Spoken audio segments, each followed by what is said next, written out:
దావీదు చెప్తాడు, కీర్తన 34:1 దావీదు ఏం చెప్తాడంటే, నేను ఎల్లప్పుడూ యెహోవాను సన్నుతించెదను, నిత్యము ఆయన కీర్తి నా నోట నుండును. ఆమేన్. మంచి డిసిషన్. నేను అనుకుంటాను, మనం చేసిన చేయకపోయినా you have to speak out these words. మనం మాట్లాడాలి. నేను చెయ్యట్లేదు కదా, నిత్యము నేను స్తుతించట్లేదు కదా, కాబట్టి ఈ వాక్యం నాకు కాదు దావీదుకి అని మనం అనుకుంటాం. కానీ you have to take a step of faith. విశ్వాసముతో మనము కూడా చెప్పొచ్చు. చెప్దాం అందరం కలిసి, నేనెల్లప్పుడూ యెహోవాను సన్నుతించెదను, నిత్యము ఆయన కీర్తి నా నోట నుండును.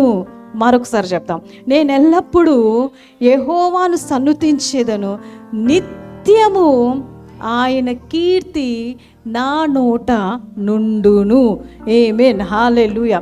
చూడండి, మనం ప్రార్థన చేయడానికన్నా స్తుతి చేయడానికైనా ఎందుకు మనకి అర్హత ఉందంటే బికాస్ ఆఫ్ ద క్రాస్. యేసు ప్రభు సిలువలో చనిపోయారు కనుక, మార్గము తెరవబడింది కనుక నువ్వు నేరుగా దేవుణ్ణి వెళ్ళి స్తుతించగలుగుతున్నావు ప్రియులారా. The reason is cross. సిలువను బట్టే మనం దేవుని సమీపించగలుగుతున్నాం. ప్రార్థన చేయగలవు, అడగగలవు, నీ బాధలు చెప్పుకోగలవు, ఆయనతో మాట్లాడగలవు. ఆయన నా చేయి పట్టుకొని ప్రభు నేను రోడ్డు దాటుతున్నప్పుడు అంత సృష్టికర్త అయిన దేవుడు నీ చేయి పట్టుకొని రోడ్డు దాటించి వాడై ఉన్నాడు. అంత intimate relationship with the lord నువ్వు నేను కలిగి ఉండడానికి కారణం ఏంటంటే జీసస్ మేడ్ దట్ వే.